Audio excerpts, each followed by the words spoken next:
Pemirsa, polisi menetapkan 3 orang anak pelaku pengeroyokan, menetapkan 3 orang tersangka dari 12 siswi SMA. Kasus penganiayaan siswi SMP di Pontianak, aparat polisi beralih ke informasi lain, 7 remaja putri yang diduga melakukan terkait dengan Justice for Audrey ini, ya memang baru dilaporkan kemarin, teman-teman.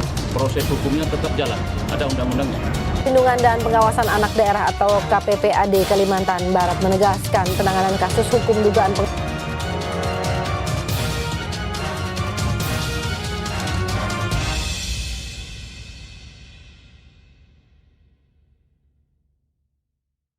Assalamualaikum warahmatullahi wabarakatuh. Welcome to video podcast Liberty Group 2. Wah, ada yang bakal jadi narasumber kita nih. Ada Bapak Ganteng dan juga Ibu Cantik. Ibu Reren Hasanah selaku guru BK kami dari SMA 1 Plehari, juga Pak Madan Syah dari Polsek. Gimana nih Pak, Bu, kabarnya? Alhamdulillah sehat, baik. Makasih ya Pak, Bu, udah berkenan nih jadi narasumber kami di waktu kalian yang sedang sibuk-sibuknya. Boleh, siap. Dan kasus yang akan kami bahas ini berkaitan dengan tema kami di P5 kali ini, yaitu hoax di media sosial. Nah, kami mengaitkan dengan kasus seorang siswi di Pontianak pada tahun 2019 yang menyebarkan berita hoax melalui medsos. Dia menceritakan bahwa dirinya dibully dengan cara kepalanya dibenturkan ke aspal, rambutnya ditarik, juga bahkan ia menyebutkan kalau alat vitalnya dilukai. Waduh, ngeri banget nih. Sampai pernah nih warga netizen Indonesia sampai geram banget. Bahkan sampai muncul tagar Justice for Audrey. Sampai orang luar negeri juga ikut mendukung tagar ini. Nah, nggak main-main. Bahkan Bapak Presiden tercinta kita, yaitu Bapak Jokowi, ikut turun tangan. Nah, si A ini pernah dipanggil nih ke Istana Negara untuk bertemu langsung. Nah, Pak, bagaimana jika kita melihat kasus ini secara hukum? Kami mau bertanya tentang bagaimana hukuman pelaku untuk penyebaran berita palsu, apalagi kan media sosial ini jangkauannya luas dan jejaknya nggak bisa hilang gitu aja. Baik, berarti kesimpulannya Audrey memberikan keterangan palsu ya? Iya Pak. Oke. Keterangan palsu itu berarti keterangan yang tidak sebenarnya, tidak sesuai fakta, ya kan? Kalau memang itu sebenarnya, apalagi tadi disampaikan sudah melakukan penganiayaan, berarti itu masuk unsur tindak pidana penganiayaan, tentu bisa diproses, tetapi harus dibuktikan secara ilmiah, ya kan, di visum segala macam. Dan kalau kesimpulannya di situ ternyata kasusnya keterangan palsu, maka itu juga perbuatan melanggar hukum sebagaimana terdapat dalam pasal 242 Kitab Undang-Undang Hukum Pidana. Ancaman hukumannya 7 tahun bagi si pelaku, ya. Demikian. Waduh, berat banget nih. Nah, kita harus lebih hati-hati nih. Oh iya Pak, di dalam hoax itu kan ada yang namanya ujaran kebencian. Bisa jelasin kepada kami nggak Pak, ujaran kebencian itu seperti apa sih?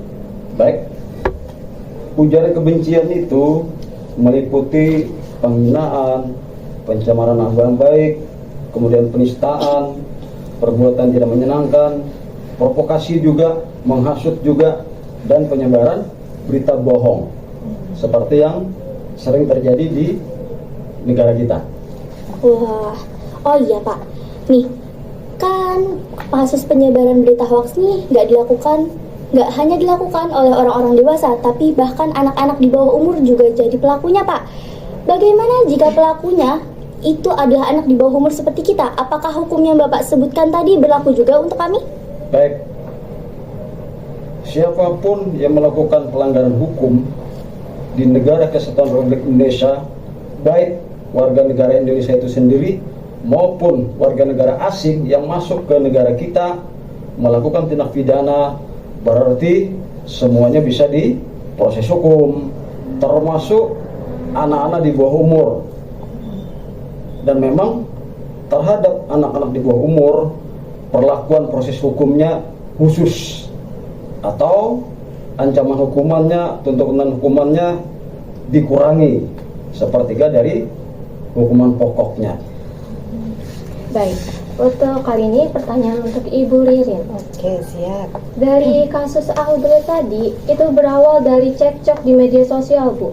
Si A ini dituduh melakukan ngejek siswi di SMA di sekitar situ juga.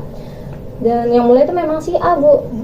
Jadi jatuhnya ketiga orang yang dicap sebagai tersangka ini difitnah. Menurut Ibu nih, apa sih yang bakal terjadi sama 3 orang tersebut? Ya, Ibu menjawab ya. Sebenarnya dalam itu sudah bisa termasuk dalam cyberbullying, Pak ya. Penyebaran berita melalui media sosial. Yang artinya di mana di situ ada sedikit penyebaran yang sering dilakukan anak tuh lebih cepat, biasanya lebih instan dengan cyberbullying itu yang melakukan dengan media sosial. Pengaruhnya sangat besar untuk anak-anak ya, sangat besar, apalagi bisa menyebabkan trauma anak yang bisa sampai ke psikologinya. Dia bisa menjadikan anak ini menjadi ada sedikit balas dendam. Ya, mungkin ada balas dendam, ada sedikit dia mungkin tidak menyukai dengan hal itu yang menyebabkan anak ini nantinya memiliki psikologi yang kurang bagus dibandingkan dengan teman-teman yang lain. Jadi memang sangat diharapkan untuk anak-anak kami, anak-anak kita semua berhati-hatilah dalam menggunakan media sosial, sedikit agak berbijak. Apabila itu memang tidak benar dengan kebenaran beritanya, mohon untuk tidak disebarluaskan karena akibatnya untuk si korban itu sangat fatal sekali. Waduh, ngeri banget nih. Kita harus lebih hati-hati. Iya, betul sekali. Hati-hati naknya dalam bermedia sosial. Lebih bijaklah kalian dalam bermedia sosial karena segala sesuatu informasi yang berhubungan dengan media sosial itu lebih cepat kita tangkapnya. Kita lebih mudah menerimanya, lebih cepat kita menangkapnya. Jadi berbijak dalam bermedia sosial itu sepertinya lebih perlu. Kemudian setelah dilakukan visum lebih lanjut, ternyata hasil visum yang keluar adalah tidak ada kekerasan pada alat vital si Audrey ini, Pak. Dan yang melaporkan pertama itu adalah ibunya sendiri. Iya. Jadi secara tidak langsung Audrey ini telah berbohong kepada orang tuanya dan memberikan kesaksian palsu juga kepada kepolisian. Keterangan palsu. Tapi dengan herannya ibunya tanpa mengusut lebih lanjut langsung melaporkan itu ke polsek. Bahkan sampai ketiga yang dicap tersangka ini dibully juga di sekolahnya, bahkan hampir mau bunuh diri. Iya.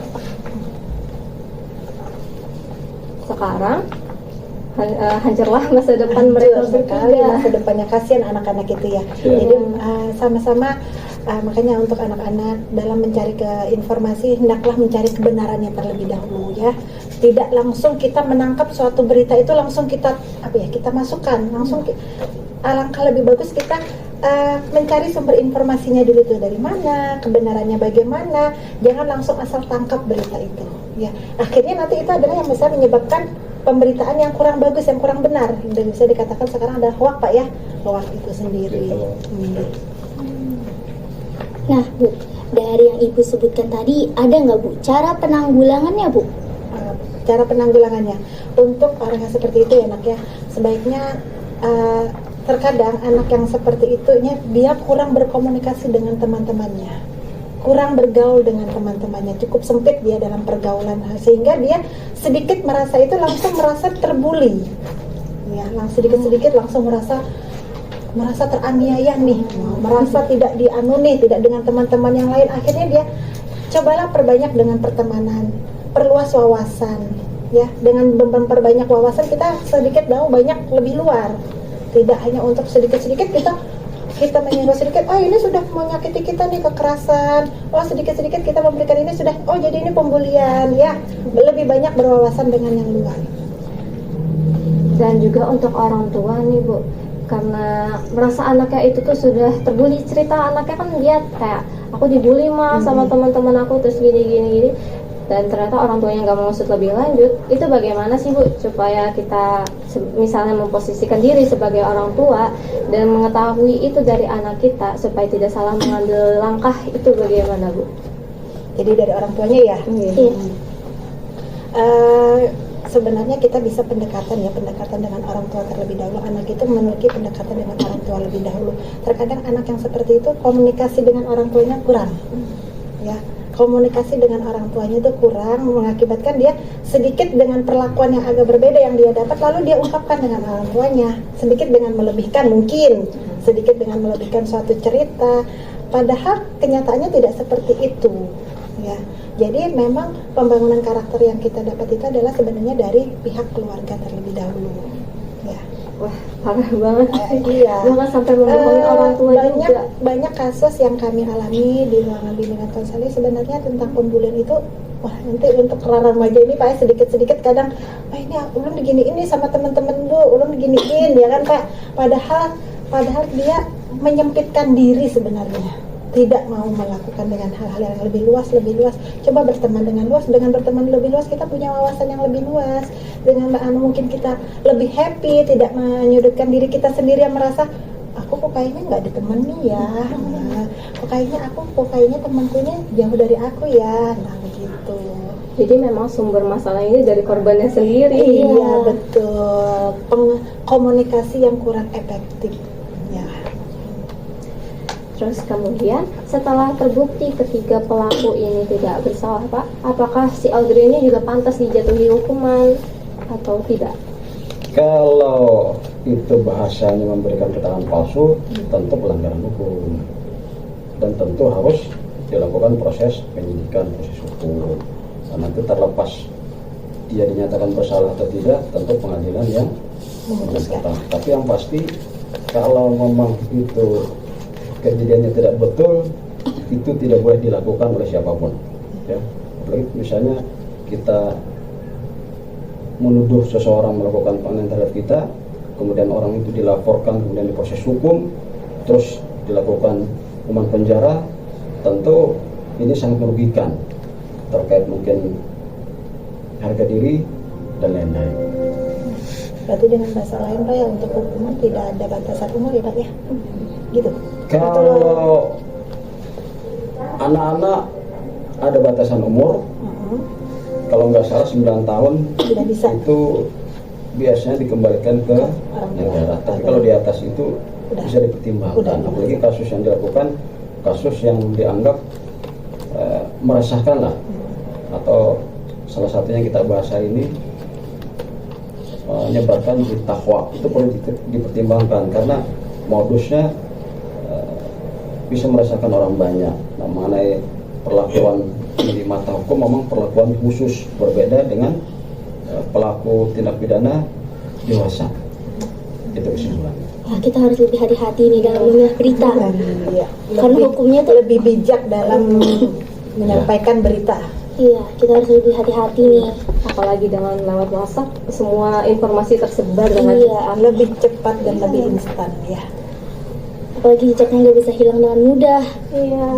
Tidak digital. Iya, betul. susah banget buat hilang. Oh iya Pak, ini kan hukuman yang pantas buat Audrey ini kan, misalnya Audrey ini dihukum, hukumannya tuh apakah bisa dipenjara ataupun apa Pak?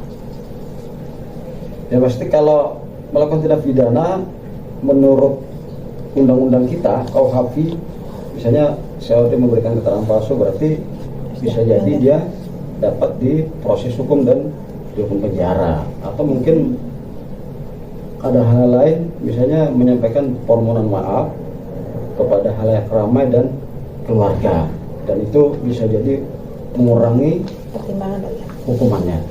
Tapi kalau yang jelas, kalau siapapun yang melakukan tindak pidana itu kalau secara hukum yang berlaku di negara kita bisa dihukum penjara.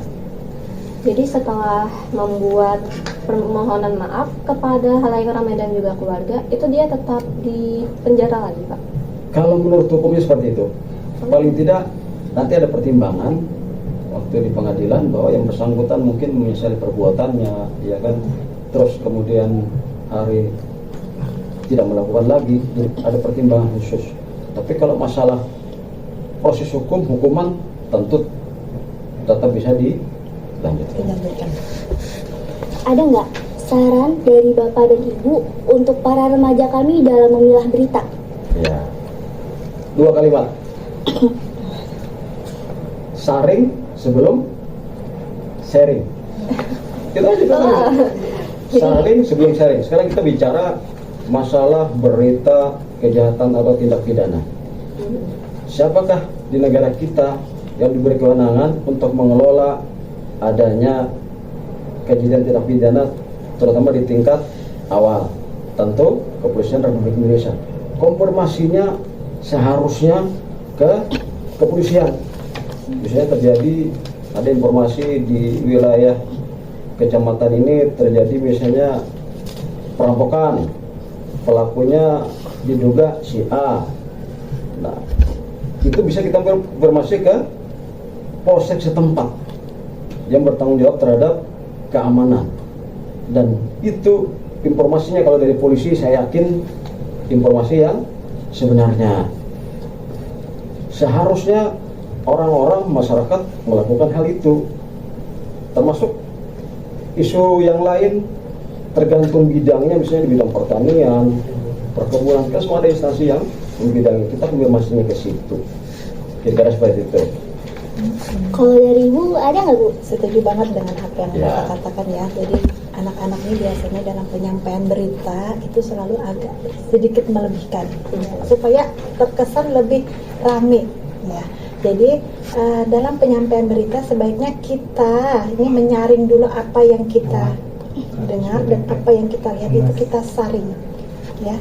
Berbijak dalam penyampaian informasi yang efektif, yang tidak ada hubungannya, tidak ada hubungannya dengan kita, mohon untuk tidak Nah, itu sebagai nasihat juga bagi yang menonton supaya tidak terlalu mencampuri urusan yang bukan urusan kita. Penyampaiannya informasi itu disaring terlebih dahulu. Kebanyakan kita ini memiliki sifat latah, ikut-ikutan. Ya kan? Jadi latah belum dikonfirmasi ke sumber yang bisa dipertanggungjawabkan, kita buru-buru meneruskan. Itu sifat utama kita. Ikut-ikutan. Tadi sudah saya jelaskan, semua ada organisasi yang membidangi. Ini tinggal kita konfirmasi. Dan ingat, teknologi seperti handphone dan media sosialnya seharusnya kita gunakan untuk hal-hal yang positif. Nah, bagi adik-adik pelajar, tentu di situ bisa diambil program-program edukasinya misalnya. Di luar itu adik-adik belum waktunya, abaikan. Berbijak dalam menggunakan teknologi. Ya, saya rasa itu. Ibu, silakan. Wah, gila ngeri banget nih soal hoax nih. Jadi hati-hati kita dalam penyampaian berita ya. Menyampaikan berita Tanpa kita sadari, sehari-hari kita bahkan sudah menerapkan perilaku buruk ini ya. Iya, betul sekali.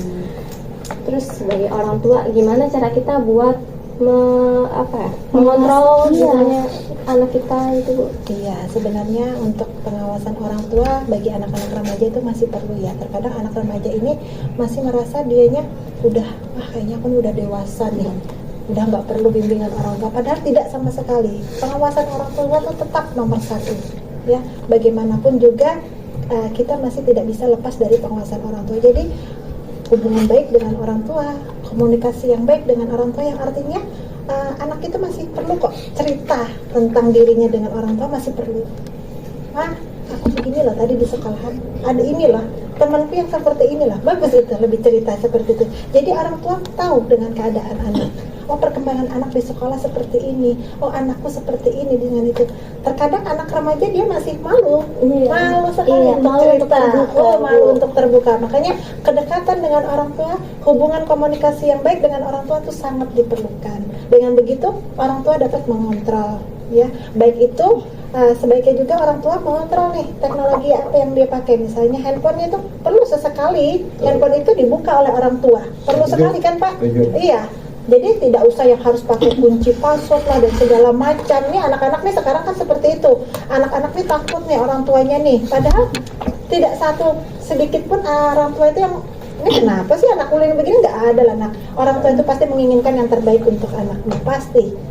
dengan sedikit cerita pun kamu tidak akan rugi kok dengan orang tua, ya kan?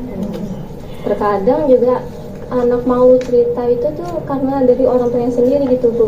Beliau orang tua yang ada sekarang itu tuh seperti kayak ngapain sih kamu cerita gini, dan responnya kurang menarik buat anak. Sepertinya kalau ibu ya, ibu secara pribadi tidak seperti itu. Jadi kita ada memanfaatkan waktu untuk keluarga. Tentunya kamu pasti ada waktu-waktu santai dengan duduk orang tua. Nah disitulah kamu bisa mempergunakan waktumu untuk kedekatan dengan orang tua. Contoh mungkin ketika malam hari, kalau sudah sore kan ibu yakin kamu nggak akan bertemu dengan orang tuamu.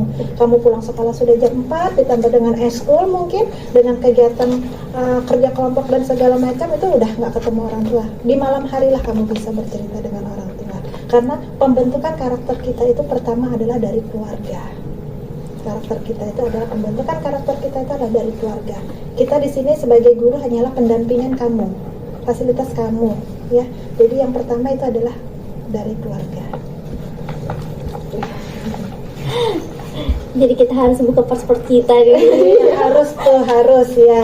Nah, makanya nih baru kemarin ibu mengikuti Zoom tentang perundungan nih. Tentang perundungan. Sebenarnya Pak, mohon izin kami kemarin 3 hari mengikuti Zoom perundungan. Sebenarnya ada untuk namanya agen perubahan. Mungkin ya kan Pak ya? Ada dengar mungkin Pian. Iya, ada agen perubahan. Jadi di dalam sekolah itu sebenarnya akan dibentuk agen perubahan sebenarnya untuk mengkoordinir keadaan yang seperti ini. Contoh salah satunya adalah hoax dan bullying sekalipun. Jadi memang izin Bapak, kami dari sekolah memang ada salah satu eskul PIKR, Pusat Informasi Konseling di Remaja, di mana di situ adalah perkumpulan kami untuk eskul itu bisa membahas masalah itu. Nah, jadi kami waktu ada wadahnya. Iya, ada wadahnya juga Pak. Tapi bilang kemarin waktu BIMTEK kemarin kami sudah ada Bu untuk eskul ini, salah satunya itu bagus sekali Ibu, tapi alangkah bagusnya Pian akan membentuk lagi yang namanya agen perubahan. Nah, salah satunya ya ini tadi anak-anak ibu yang satu ini mungkin, jangan sampai terpengaruh. Jangan sampai terpengaruh dengan hal-hal yang seperti itu. Masya Allah, terima kasih ya Bu saran, dan Bapak juga terima kasih untuk sarannya. Sama-sama. Makasih juga nih Bu, dan Bapak udah mau nih berkenan menjadi narasumber kami. Iya, siap, terima kasih. Mungkin ini saja kami bakal menutup. Nah, dari kami ucapkan terima kasih dan mohon maaf apabila ada salah kata ataupun salah ucapan. Sama-sama. Terima kasih juga sudah menyempatkan waktu untuk kesini, padahal beliau lagi di jadwal yang sedang sibuk-sibuk. Iya, jadi jadwal kerja. Makasih ya Pak Bu. Dan kami berharap dari video podcast kali ini dapat menginspirasi teman-teman kita ya, supaya lebih bijak dalam menggunakan teknologi, juga lebih bijak lagi dalam menyebarkan suatu informasi. Hati-hati ya. Nah, kami bakal tutup dengan salam.